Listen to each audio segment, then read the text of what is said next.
Hello, my name is Bob, and once again I'd like to welcome you to another episode on the White Dog Garage YouTube channel. Something a little different from our normal fare this episode. This video is going to be about fitting side skirts to a Toyota 86 or Subaru BRZ. And you're going to chuck in a little bit of bonus footage at the end showing how you put a Vortex generator on the same vehicle. The kit used in this episode came from eBay, as they do, and it came without instructions, as they often do. No worries, I thought. Quick search on the internet should turn up some instructions. Well, no, nothing. Nada. Not a thing. Not even on YouTube. So, we had to work it out for ourselves, and along the way, we made a video. So, if you're fitting your Toyota 86 or Subaru BRZ with side skirts, I hope you find this video helpful. And if you're just here for the sheer enjoyment of watching aftermarket accessories being fitted to a vehicle, well, you just sit back and enjoy the video. It makes it a whole lot easier if the vehicle is off the ground with the wheels removed, so our first job is to jack it up. I am using a standard trolley jack and engaging the front centre lift point to get it off the ground. Toyota likes to provide metal protrusions centrally located underneath the front and rear of the car to act as lift points for trolley jacks. The alternative is to use the car's scissor jack and to lift each corner of the car in turn. With the front wheels off the ground, car jack stands are slid into place at the scissor jack lift points on the front of the door sill seam.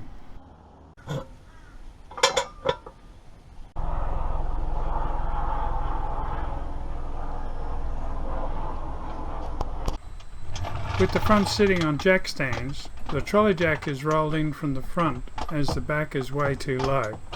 The central jack point here is the bottom of the differential housing.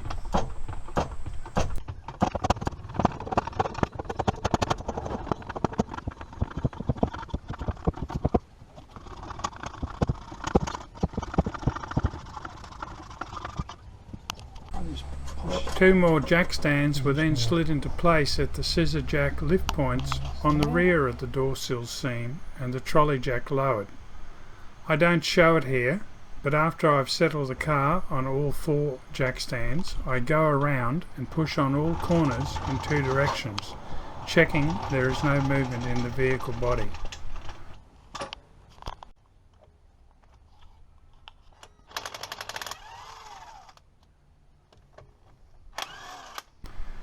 Then it was on to removing the wheels. Old dirt floor habit of mine, but I like to place the wheels under their respective ends as further insurance should the car drop off the stands, which of course it shouldn't.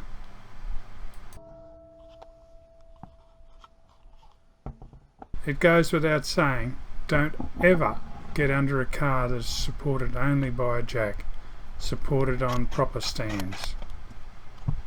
Each side skirt comes with a coil of rubber strip and a coil of two-sided adhesive rubber strip.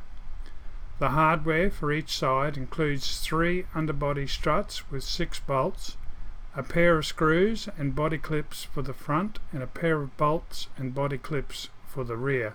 The front water deflector at the bottom rear of the mudguard or fender was then removed. This was done by unscrewing 2 screws and popping a body clip underneath the deflector. Unfortunately, the video segment showing the undoing of the body clip was ruined by the glare of the sky, hence the apocalyptic colour correction I've done in an attempt to show the process. To make up for this, I will show the release of an identical clip fitted to another car. To remove these body clips, you merely pop up the centre button and then pry up the plug. You can do this with a flat screwdriver, although I tend to use a forked panel pry tool. So the action under the car was to pop the centre button and then, breaking the adhesive qualities of the accumulated road grime, pry the plug out. Refitting the plug is just a matter of reinserting it, making sure the outer rim is fully seated on the surface and then pushing the centre pin home. Next, I replace the panel clips. The water deflector is no longer required as its function is replaced by the side skirt. The clips are U-shaped and straddle the metal of the panel. Make sure you fit the clip over the hole with the threaded side opposite to where the side skirt will attach. Doing up the screw draws that side in, effectively clamping the mudguard or fender metal.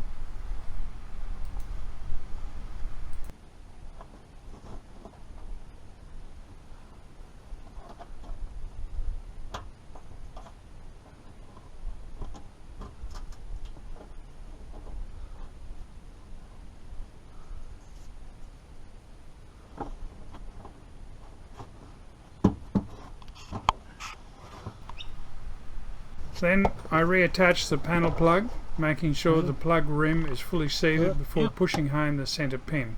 Once again, I apologise for the poor quality video due to the glare.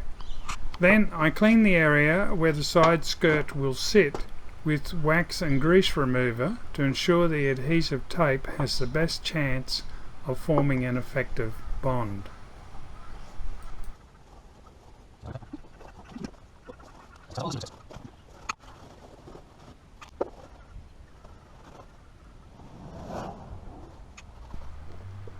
Then it was on to preparing the side skirt for fitting to the car. First job is to run the rubber seal along the top of the skirt.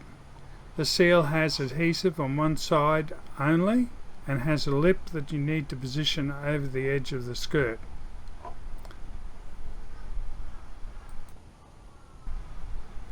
I only remove a small portion of the adhesive cover at a time, as the rubber strip needs to be massaged into position to make sure of a good fit.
Once I had reached the end, I trimmed the excess rubber.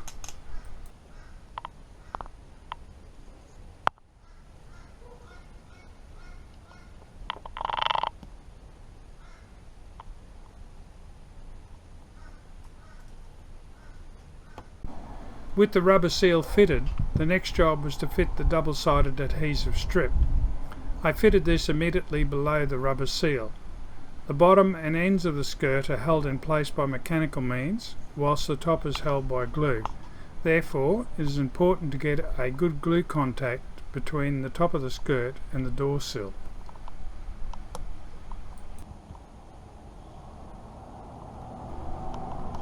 As I go along fitting the strip, you'll see that the struts have already been fitted to the skirt bottom. The skirt comes with 3 pre-drilled holes through which a bolt is passed to screw into the strut on the top side of the skirt.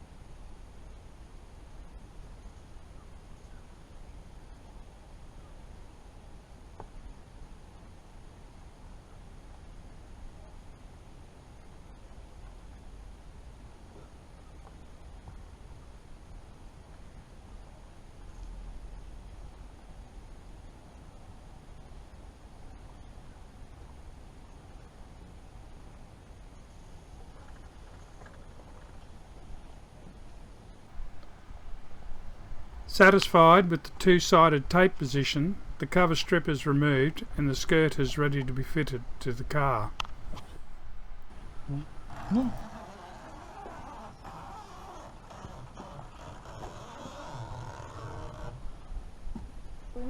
Fitting to the car is definitely a two-man job, as you only get one go at getting the top of the skirt in the correct position. In particular, you're aiming to have it sitting just below the door opening. Once in position, it pays to massage the top so the adhesive strip locks onto the door sill panel.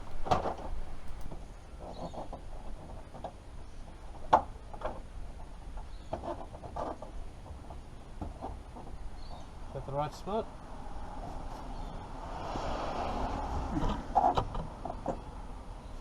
Happy with that?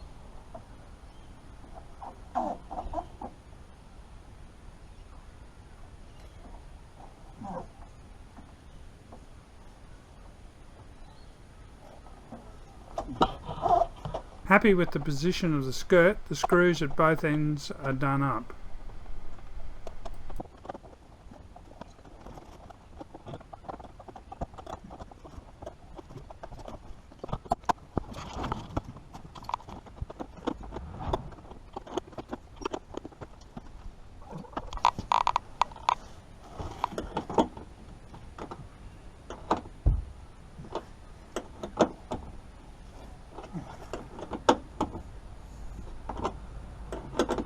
Once these were done up, our attention turns to securing the struts to the flange at the bottom of the door sill. Here, the bolt acts like a G-clamp, clamping the flange between the bolt end and the inside of the U-shaped strut end. There is some wriggle room here, so it pays to check the alignment of the skirt as these struts are done up. The other job in this vehicle is to fit a Vortex generator or roof spoiler. As the name suggests, this panel goes on the roof. It is held in place by two-sided adhesive tape that comes with the panel, and again the tape is laid in sections and the top cover removed just before the panel is fitted.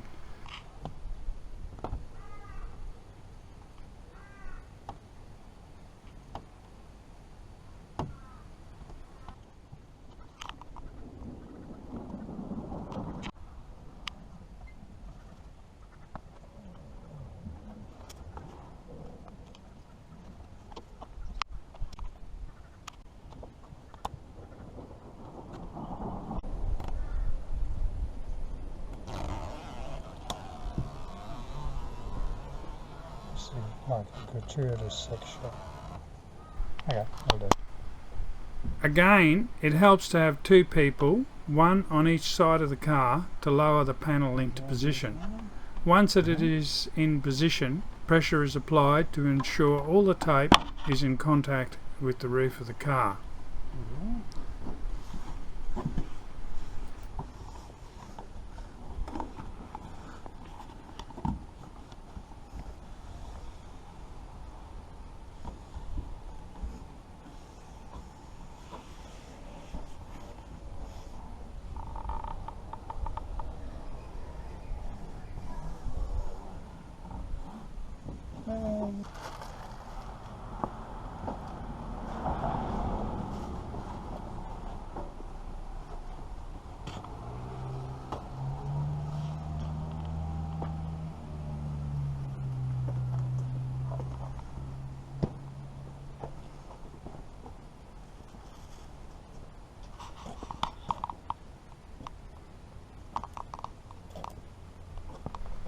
So, I hope you found this video useful. If you did, I'd welcome a thumbs up, and please share it widely.